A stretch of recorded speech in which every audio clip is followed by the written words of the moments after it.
Fortnite, developed by Epic Games, introduced new age and content ratings for every island in game on November 16th.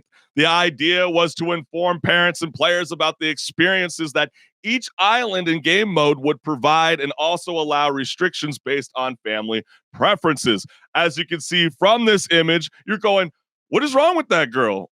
I thought this game was rated teen for teenagers, but because they want to try to create an environment kind of similar, I would say, to Roblox. What would you say, Henrik? Like Roblox, trying to make it E for everyone with not just the battle royale, but other elements inside. Yeah, Fortnite. like a social experience that anyone can hop into regardless of age. I will say at the same time, Roblox does try to go in that route of dating. We've covered that before. And we did discuss how cringy that sounds. Yeah. For the 17 plus experience. Why didn't they just make it 18? Are they trying to cater for like Japanese?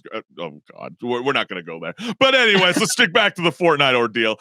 As a result, players found that they had spent money on in-game cosmetics, but want to be able to use them on their favorite maps, modes, or more, leading to many calling for refunds in what they deemed as the worst update in the history of the game. And in a surprising turn of events, Fortnite has now acknowledged the mistake by tweeting the following. So the very first comment that we got was, well, our plan for cosmetics with the ratings update didn't hit the mark. We're working on a few new options that we hope to have in place for, say, some sort of big in-game event. Stay tuned. We'll keep you posted. That might be the Game Awards that they're talking about. That was my first reaction. But yeah, that definitely could be. I mean, that's a big event coming up. So massively. But why would you even want younger kids to be voting in the Game Awards when there's like rated teen and rated M games that they have no idea because, right, they're not supposed to be in the hands of children. But anyways, let's move on because this tweet happened last night on November 20th. Fortnite responded by saying, we hear your feedback and are back with more info, with the heart being punctured. They're having way too much fun with these emojis. Anyways, moving on with the tweet. He says, until we have our long-term solution, cosmetics gating will be off for the majority of cosmetics, starting with the version 28 update. And you can use any cosmetics at our next big in-game event. So they have clearly listened to the response from gamers because most affected were weapon cosmetics such as pistols and knives, but there were major issues with the consistency with which the restrictions were applied. For example, gamers were quick to discover online that Michael Myers, a skin representing a fictional serial killer, was not restricted despite its thematic violence. And even Fortnite tried to clap back at gamers online and be like, hey, it's only 7% of in-game cosmetics that actually got banned. You're like, really? That's what created all the outrage. So let's go ahead and take down the lower third real quick, Henrik, because we're going to go ahead and start reading the comments. Very first one that we got here is easy solution. Make an optional parental setting on all accounts for skins. I can still wear my Leon skin, for example. The other person with the parental setting on will see a default skin. Win-win for everyone. That is a good option, I think, so long as it legally, or at least whatever they're trying to, goal they're trying to achieve actually works for them. I think this is a good solution because, if you buy a skin, you're going to want to, you want to use it, Exactly. I mean, why is it that the gamers have better ideas than the knuckleheads at the top? The next because comment they're not gamers up at the top. That's a very bold take, and that could be very well the case. It's a shooting game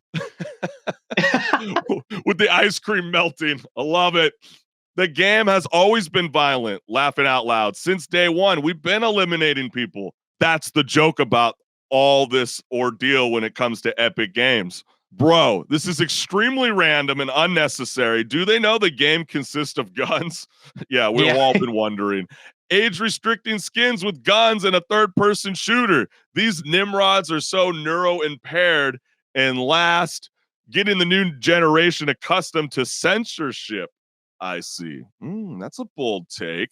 Why are they so fearful? I mean, in the post-Donald Mustard era, the whole idea of protecting the little eyes from the scary faces and pistols and holsters is such a ludicrous thing to be worried about now, especially considering how the game is a teen-rated shooting game. What's your thoughts, Henrik? Yeah, no, definitely. The teen rating, that's a good point to begin with, obviously. But I think also, like those commenters said, it's a shooting game. You're shooting other people. I mean, yeah, there's other modes in the game other than the Battle Royale. But at the end of the day, the core gameplay of that game is to shoot other people and kill them. Yeah, So, I like, that mean, in are itself we is already gonna start? violent. Yeah, are we gonna start correcting our wrongs, and we're gonna go and start retweaking for a remake and remaster of Pokemon, for example? And we're gonna go, they didn't faint; they just fell asleep. Is that how? Are we going to start? This is starting to sound like one big George Carlin skit because, again, it's not rated E at 10 plus, right? It's a rated teen game. So if they're so concerned about the age demographic from 13 years old and down, why would they restrict it for everyone that's been playing in the thousands and the millions when it comes to these creative maps and in-game events? It just sounds completely absurd. No, yeah, definitely. And like I was saying, if you buy a skin in that game, you're gonna want to show it off. Like I'm Yeah. not trying to buy a Michael Myers skin and then never be able to see it in any of the events. Like that would be ridiculous in my opinion. I can only see it in one of the modes, but not in Yeah. the big event where I'm hanging out with my friends. Come Well, on, I thought some of the I want funnier to show it elements. off. Yeah, I thought some of the funnier elements were like being a PlayStation Plus gamer. Fortnite tends to have a collaboration with Sony, and every like maybe 3 or 4 months they'll give you a free skin. Some of Mhm. those free skins were getting blocked out. So is Sony in the wrong for promoting violence that's free for everybody to download on their PS store? I mean, at the same time, I don't know. It's one of those things. It's like, yeah, maybe some IPs that are getting skins are meant for mature audiences, but like taken out of context, a character like John Wick, he's from a rated R movie, but out Yeah. of context, he just looks like a dude in a suit. That's it. But that's a What's wrong no-no, with that? Henry. He might he might come for your child, I guess. I don't know. He's gonna maybe Hey, I this didn't is a kill his lawsuit. dog. I know, right? Yeah, exactly. I didn't take out his dog. But it's ludicrous. It's completely insane. We're super excited that Fortnite has repositioned their thoughts. But we will have to see moving forward. Obviously, they are postponing this until I'm assuming the new year. So keep a lookout for that because if this is the case that they are going to stand by this notion, I don't know about you. I'm going for I want the money. I want my money back.